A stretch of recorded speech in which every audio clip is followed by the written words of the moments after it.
ठीक है। तो इंटरव्यू क्वेश्चंस का मैं आपको बता दे रहा हूँ। फर्स्ट, वेरिएबल कांस्टेंट के बीच में दो चीज़ें आप कम से कम बता दीजिएगा। पहली बात है कि वेरिएबल की वैल्यू बदलती है, कांस्टेंट की वैल्यू नहीं बदलती है। वेरिएबल में डॉलर लगाना कंपलसरी, कांस्टेंट में डॉलर लगाना कंपलसरी नहीं है पीएचपी में। दूसरा, जब सेशंस की बात करें तो सेशन का काम क्या होता है, ये मल्टीपल पेजेस का इंफॉर्मेशन स्टोर करता है जो यूज़र दे रहा है। सेशन का काम क्या है, जितने भी पेज में आप काम करते हो उसका पूरी इन्फॉर्मेशन अपने पास रखना, तो तुम कर क्या रहे हो पेज में, और उसको स्टोर करके रखना जिससे भविष्य में पता चल सके कि तुमने उस वेबसाइट वेब पेज में आके क्या काम कर लिया था। तो ये आपकी एक्टिविटी पे कौन नज़र रखता है, सेशन। ठीक है। एक आपको ध्यान रखिएगा, कई बार क्वेश्चन होता है पीयर के बारे में। तो पीयर का मतलब होता है PHP extension and application repository. ठीक है, ये आपके पीएचपी के कंपोनेंट्स के लिए कहा जाता है। पीएचपी में जितने भी कंपोनेंट आपको मिलते हैं उनको पीयर कहा जाता है, यानी PHP extension and application repository. इन्हीं कंपोनेंट्स आप क्या करते हैं, पीएचपी में वेबसाइट को डेवलप करते हैं। फिर यहाँ पे क्वेश्चन ये उठता है कि डॉलर मैसेज और डॉलर मैसेज में क्या अंतर है। ये क्वेश्चन काफ़ी सुना गया है। तो डॉलर मैसेज तो आपका रेगुलर मैसेजेस है जो नॉर्मल अब इको के साथ प्रिंट कराते हैं। डॉलर मैसेज का मतलब होता है रेफरेंस मैसेज। रेफरेंस मैसेज मतलब जो किसी और वेरिएबल को या और फंक्शन को रिप्रेजेंट करता है। इसकी क्लास में जब आपको लूँगा तो आपको उसमें क्लियर कर दूंगा।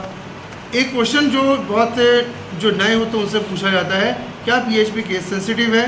ठीक है, तो आपका आंसर है कि पीएचपी के पार्शियल केस सेंसिटिव है। इसमें ज़्यादातर जगह तो स्मॉल कैपिटल को लेकर लड़ाई नहीं है, लेकिन एक जगह आपने देखा था पोस्ट कैपिटल में डाला जा रहा था। कहाँ पे, कनेक्टिविटी में, वो बटन क्लिक फंक्शंस में। तो पीएचपी को पार्शियल केस सेंसिटिव आप कहेंगे, कोई फुली मत बोलना या कोई नो मत बोल देना, ये पार्शियल है। कुछ जगह केस सेंसिटिव है, कुछ जगह नहीं है। फिर वेरिएबल्स के टाइप, कितने प्रकार के टाइप्स वेरिएबल्स होते हैं पीएचपी में, तो देखिएगा इंटीजर, डबल, बूलियन, नल, एरे, स्ट्रिंग, रिसोर्सेज और ऑब्जेक्ट, यानी कुल मिला के 8 प्रकार के वेरिएबल्स होते हैं पीएचपी में। ठीक है, इसका मैं लिंक जब भेजूंगा तो उससे आप इसको नोट कर लीजिएगा। हर लैंग्वेज के वेरिएबल्स अलग अलग टाइप के होते हैं। पीएचपी में 8 तरह के वेरिएबल्स हैं। ठीक है, जिसका डिस्क्रिप्शन भी देखो नीचे है, तो ये डिस्क्रिप्शन भी आप इसमें देख लेंगे। इसके बाद पीएचपी का वेरिएबल नेमिंग रूल की बात हो रही है कि पीएचपी की अगर हम बात करें वेरिएबल नेमिंग रूल के बारे में, तो आपको ध्यान रखना है कि नेमिंग रूल लगभग सबका एक ही होता है। बस पीएचपी कहता है कि डॉलर लगाइएगा वेरिएबल के साथ, अंडरस्कोर आप जोड़ सकते हैं, @ आप जोड़ सकते हैं, लेकिन पहला वर्ड आपका अंडरस्कोर नहीं होगा, पहला वर्ड स्पेशल कैरेक्टर कभी नहीं होता, ध्यान रखना। बाकी आप @ बनाएंगे तो उसको भी मान लेगा। स्मॉल कैपिटल में डिफरेंस थोड़ा सा मानता है।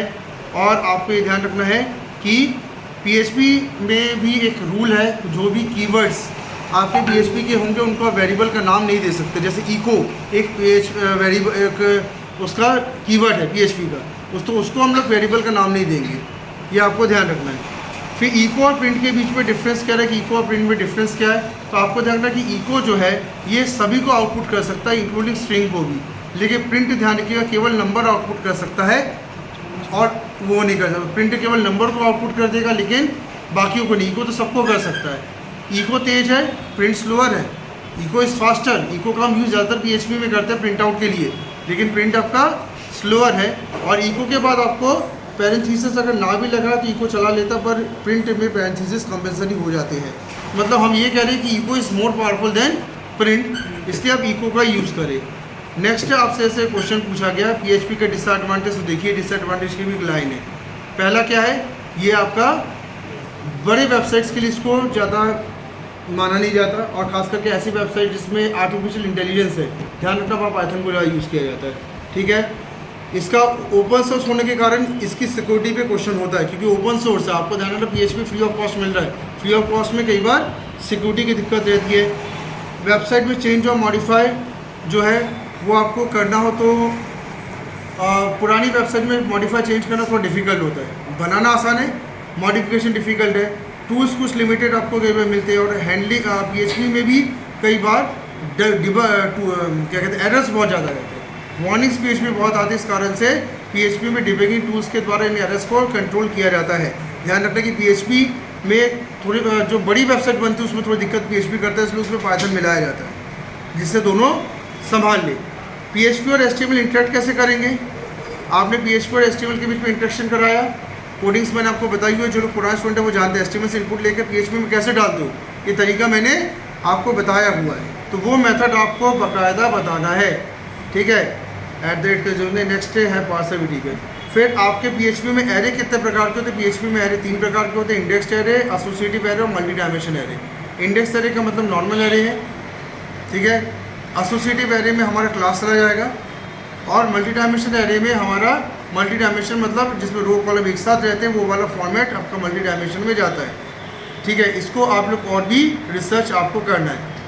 ये देखिए आपका इंडेक्स एरे में इस तरीके से होता है, 0 से लेकर n-1 तक चलता है, ये मैंने आपको बताया हुआ है सबको, ये तो आप नए स्टूडेंट्स भी जानते हैं। एसोसिएटिव एरे में आपका इस तरीके का चलता है, देखिए यहाँ पे हम यहाँ पे जो भी वैल्यूज़ डाल रहे हैं तो उन वैल्यूज़ में कोई भी इंडेक्स नंबर नहीं है। बिना इंडेक्स नंबर के एलिमेंट को हम एसोसिएटिव कह देते हैं, बिना इंडेक्स नंबर के भी काम चलता है। जैसे क्लास में कोई इंडेक्स नंबर नहीं रहता, जैसे भी चलाना चलाओ। और मल्टी डायमेंशन एरे का मतलब जिसमें रो और कॉलम साथ में काम करते हैं, यानी ये मैट्रिक्स फॉर्मेट में चलता है। ये हमारे C++ में भी होता है, आपको ध्यान रखना है, ठीक है। एरर्स के प्रकार देखिए, PHP में 3 तरह के एरर्स होते हैं, सभी ध्यान रखिएगा। एक होता है नोटिस, नोटिस में आपको नॉन क्रिटिकल एरर्स के बारे में PHP आपको बताता है, ठीक है, जो यूज़र्स को नहीं दिखते, केवल प्रोग्रामर को दिखते हैं। जैसे वेरिएबल कभी भूल गए, वेरिएबल डिक्लेयर किया नहीं, डॉलर लगाया नहीं, ये क्या होता है एक्चुअली, ये नोटिस आपको देता है। एक होता है वार्निंग, वार्निंग जो होता है थोड़ा क्रिटिकल एरर होते हैं आपके, ठीक है, जिसको ध्यान रखिएगा यूज़र भी देख पाता है। जैसे इंक्लूड और रिक्वायर के प्रोग्राम जब आप करेंगे तो उसमें जो एरर आता है वो यूज़र देख पाता है। यूज़र के साथ यूज़र को जैसे दिखता है कि फाइल ही इंक्लूड करना भूल गया बंदा, तो यूज़र को दिखता है। जैसे मान लो डेटाबेस तुम अगर इंक्लूड करना भूल गए तो यूज़र को भी एक मैसेज आ गया कि इसका डेटाबेस ही नहीं है, इसका यूज़र देखेगा एरर, उसको हम क्या कहते हैं, उसको कहते हैं वार्निंग। ये क्रिटिकल मैसेजेस है। नोटिस किसको दिखता है? प्रोग्रामर को। आपको जो एरर दिखता है वो क्या एक्चुअली नोटिस है वो। वार्निंग किसको दिखता है? यूज़र को भी दिख जाता है। वार्निंग खतरनाक ज़्यादा क्यों होता है? क्योंकि आपका जो यूज़र है, ध्यान रखिएगा, वो बंदा बाद में कंप्लेंट भी ठोक सकता है, बोलेगा कि इसके तो पूरी वेबसाइट में वार्निंग आता रहता है। और फैटल एरर का मतलब होता है, सबसे क्रिटिकल एरर होता है फैटल एरर, जिसमें आपका प्रोग्राम पूरी तरीके से रुक जाता है। ध्यान रखिएगा, रिक्वायर फंक्शन जब आप यूज़ करेंगे तो ये फैटल एरर की तरफ जाता है, ये कोडिंग को ही रोक देता है। और वार्निंग में इंक्लूड जाता है जिसमें कोडिंग रुकता नहीं है, कोडिंग चलता रहता है पर वार्निंग आपको दिखता रहता है। और नोटिस में आपके सिंपल एरर्स आते हैं। तो 3 तरह के एरर्स है, नोटिस, वार्निंग और फैटल। फैटल सबसे खतरनाक होते हैं, ध्यान रखिएगा। और सबसे आसान कौन सा होता है? नोटिस, वार्निंग बीचों बीच में, ठीक है। इसके बाद फिर जावास्क्रिप्ट क्या PHP से इंटरेक्ट कर सकता है? आपका आंसर होगा यस, इंटरेक्ट कर सकता है। डेटा ट्रांसमिशन पॉसिबल है, ध्यान रखिएगा। फॉर ईच लूप का ये आपका साइन होता है। फॉर ईच में इस तरीके से फॉर ईच लूप होता है, जिसको आप आज छोटा सा कोडिंग फॉर ईच का PHP में जो लोग कर चुके हैं उन लोग केवल करेंगे, नए वाले भी PHP में कुछ भी नहीं करेंगे, केवल अभी उनको सुनना वैसे, ठीक है। इंक्लूड और रिक्वायर स्टेटमेंट में डिफरेंस क्या होता है? तो इंक्लूड और रिक्वायर के बीच में आपको ध्यान रखना है कि इंक्लूड जो है वो फाइल को जब बुलाती है तो अगर फाइल ना भी आए तो भी वो प्रोग्राम को रोकता नहीं है, प्रोग्राम कंटिन्यू जाता है। रिक्वायर जिद्दी है, अगर फाइल नहीं आई तो प्रोग्राम रोक देगा, ठीक है। जैसे आप में से कई लोग, जो लोग थोड़े जिद्दी जो प्रकार के रहते हैं कि अगर हमें स्मार्टफोन नहीं मिला तो हम कॉलेज में नहीं एडमिशन लेंगे, हमें गाड़ी नहीं मिली तो कॉलेज में नहीं जाएंगे, ये होता है रिक्वायर्ड टाइप के। इंक्लूड वाले क्या होते हैं? ठीक है, नहीं भी मिला तो भी चले आ रहे कॉलेज में रोते हुए, गाड़ी नहीं मिली ऑटो में बैठ के चले गए, इच्छाएँ थी, ठीक है। तो आप देख लो तुम लोग इंक्लूड हो के रिक्वायर हो, ठीक है। कुकीज़ का नेक्स्ट बात होती है अभी कुकीज़ का। कुकीज़ ध्यान रखना, क्लाइंट साइड एलिमेंट होते हैं जो क्लाइंट साइड डेटा को रिकॉर्ड करते हैं। कुकी को कोई सर्वर साइड नहीं बोलेगा। कुकी कहाँ पे काम करता है?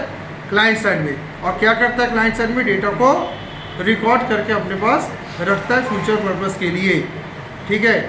ASP.NET और PHP का भी डिफरेंस कभी बार पूछा जाता है। तो ASP.NET जो है ये विंडोज़ प्लेटफॉर्म पे काम करता है, PHP सारे प्लेटफॉर्म्स पे काम करता है। ये ओपन सोर्स नहीं है, ये ओपन सोर्स है, ये एक फ्रेमवर्क है और ये सर्वर साइड लैंग्वेज है। ध्यान रखिएगा, आपका ASP.NEट विंडोज़ एप्लीकेशंस के लिए बना है। जो ऐसे सॉफ्टवेयर जो आप लोग विंडोज़ OS में चलाना चाहते हैं वो ASP में बनते हैं, और लाइनक्स में और दुनिया में सारे OS में चलने वाले PHP बनता है। तो PHP ज़्यादा बड़े लेवल पे काम करता है, उसको किसी प्लेटफॉर्म से मतलब नहीं है। जबकि ASP केवल विंडो को टारगेट करता है, उसको वो लाइनक्स में नहीं चल सकता। ASP लाइनक्स में नहीं चल सकता, PHP लाइनक्स में चल सकता है, विंडो में भी चल सकता है, PHP सब जगह चलता है, ठीक है। और ASP में लाइसेंस आपको देना पड़ेगा, कोई भी माइक्रोसॉफ्ट, क्योंकि ASP को बनाने वाला माइक्रोसॉफ्ट ने जितने सॉफ्टवेयर लैंग्वेज बनाए सब में लाइसेंसिंग फीस डाली है। जबकि आपका जो PHP है, पाइथन है, जावा, ये नॉन लाइसेंस में चलता है। और लास्ट आपको ध्यान रखना है, अगर आपको PHP से एग्ज़िट करना, तो एग्ज़िट करने, स्केप करने के लिए आपको क्या करना होता है? यहाँ पे ध्यान रखना एक फंक्शन होता है एग्जिट फंक्शन, ये मैं आपको दिखा दे रहा हूँ, ये एक फंक्शन होता है, हम कहते हैं इसको एग्जिट फंक्शन। तो PHP में ध्यान रखना निकलने का तरीका होता है एग्जिट फंक्शन, जिससे हम निकलते हैं। ये मैं आपको दिखा रहा हूँ, ये देखिए ये टर्मिनेशन का, ये आपको दिख रहा है एग्जिट फंक्शन। एग्जिट फंक्शन से ध्यान रखना हम PHP को टर्मिनेट कर सकते हैं। एग्जिट फंक्शन से हम PHP से के प्रोग्राम को टर्मिनेट करके बाहर निकल सकते हैं। और इसके बाद यहाँ पे कई बार गेट और पोस्ट की बात होती है कि गेट और पोस्ट में कौन ज़्यादा इंपॉर्टेंट होता है। तो आपको ध्यान रखना कि गेट अनसिक्योर्ड मेथड है, डेटा जो भी लेगा वो वेबसाइट में रख देता है, ब्राउज़र में रख देता है, जबकि पोस्ट जो भी डेटा लेगा उसको सीधे सर्वर में पहुँचाता है, ब्राउज़र में नहीं रखता। तो पोस्ट ज़्यादा सिक्योर्ड होता है, ये आपको ध्यान रखना है, ठीक है।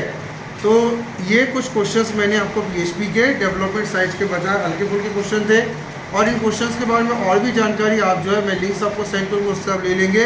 प्लस यूट्यूब से या वेबसाइट से भी आप इन क्वेश्चंस के आंसर्स आपको बनाने पड़ेंगे, ठीक है।